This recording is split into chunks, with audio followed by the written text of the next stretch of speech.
We continue this hour looking live at the White House, where our cameras and crews are inside the meeting where it's all happening. President Donald Trump holding another cabinet meeting this year. Number of headlines developing out of that briefing room, including one on ending the 4-year war between Russia and Ukraine.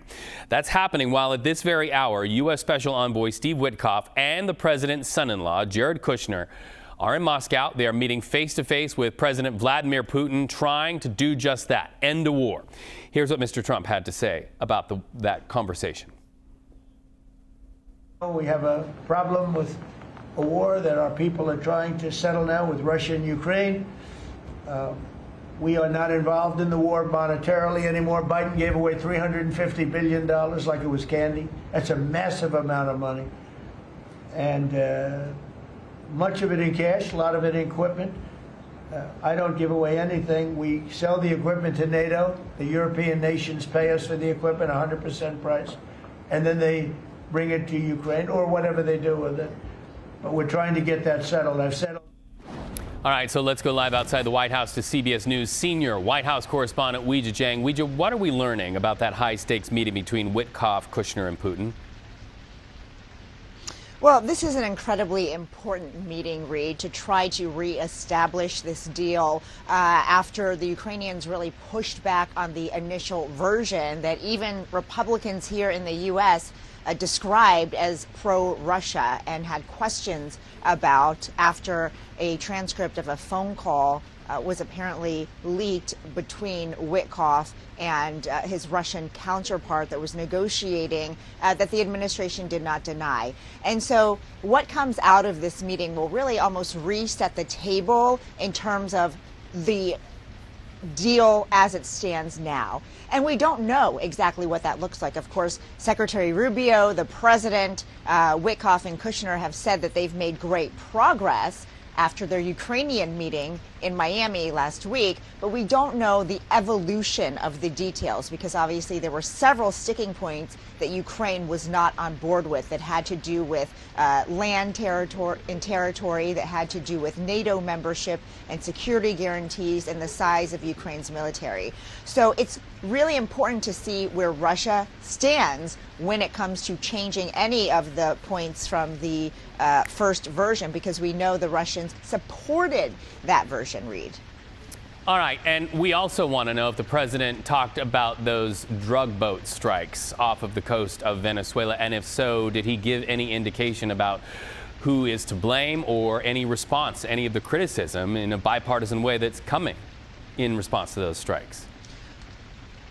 Well, Reed, so far as we are talking right now, the cabinet meeting is ongoing, and he is going through every single cabinet member to give an update about their agency, about their goals, about their accomplishments.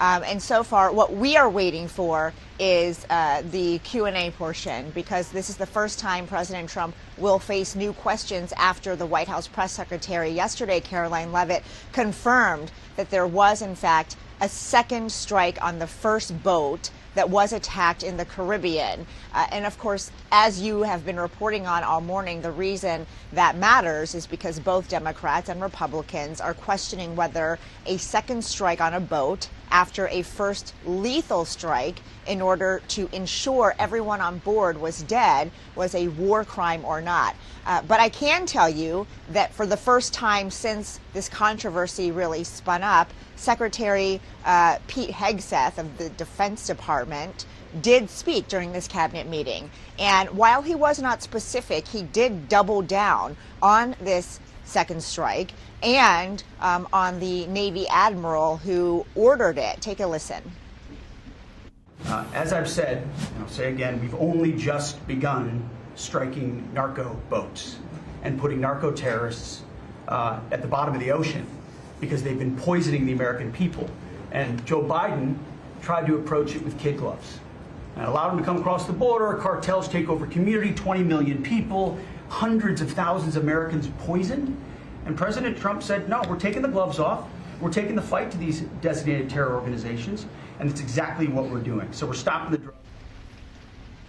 And then he went on to talk about how commanders have his blessing, essentially, when they are out on a mission and conducting these attacks. And so Hegseth is like I said, almost defending every single one of these strikes, saying it's a matter of national security, even though it is also notable that lawmakers in both parties continue to demand evidence that all of the more than 80 people who have been killed now in these strikes were all, in fact, narco-terrorists. Reed.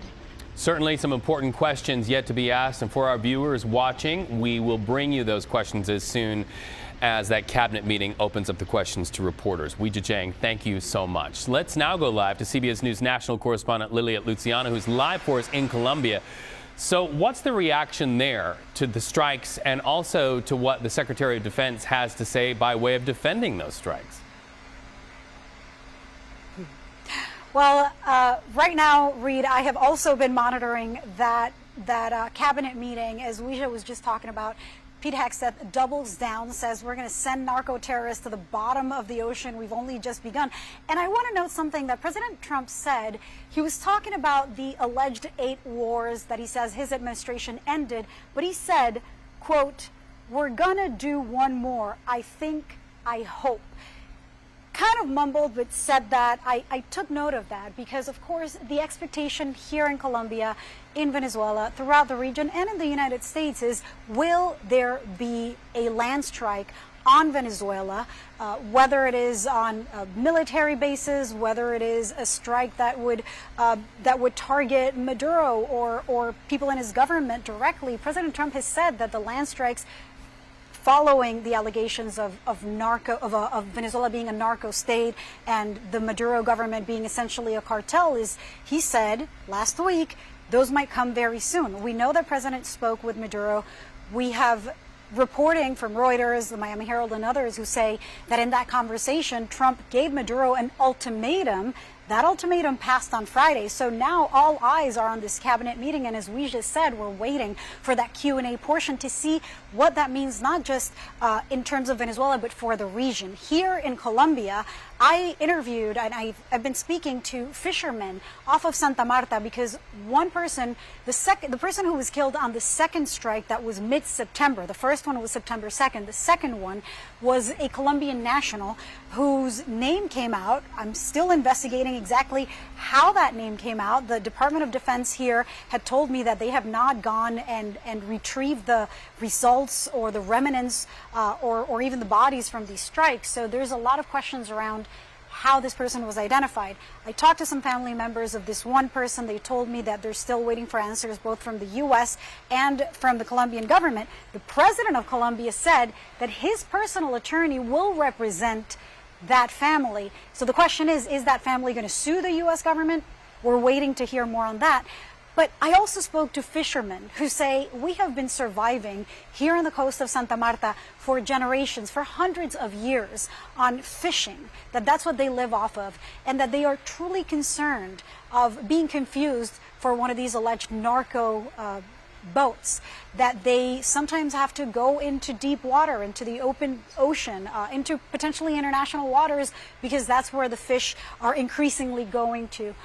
So there is concern all around, not just in terms of the boat strikes, but in terms of a conflict that, of course, inevitably, when you have 2,000 kilometers of border between these two countries, those consequences could impact Colombia as well, as we await to hear any word from President Trump or from Maduro about any possible deal to end this peacefully.